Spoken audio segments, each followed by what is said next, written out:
পার্সেন্টের মনে হয় আপনি তার সাথে কথা বলতে চান না, বা এই পার্সেন্ট থেকে আপনি হিসাব চান নিজের প্রেমের।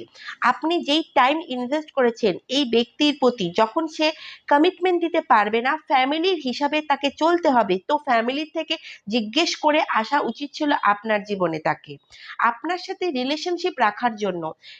কিছু এমন এনার্জি আপনার এখানে দেখা যাচ্ছে, ইমোশন আছে আপনার মধ্যে, কিন্তু রাগও দেখা যাচ্ছে, কারণ এই ব্যক্তির জন্য আপনার লাইফ বরবাদ হয়েছে, অনেক টাইম আপনি নষ্ট করেছেন। সে প্রথমে বলে দিলে সে সিরিয়াস নয় বা ফ্যামিলির হিসাবে সে চলবে, তাহলে আপনিও এত ইনভেস্ট করতেন না, আপনিও টাইম পাস করতেন, সেটা একটা ডিফারেন্ট সাবজেক্ট হতো। কিন্তু এই পার্সন প্রথমে এমন কিছু দেখায়নি, প্রথমে এমন কিছু বলেনি, সে সব জায়গাতে সে মিথ্যে কথা বলেছে, মিথ্যে প্রমিসেস করেছে।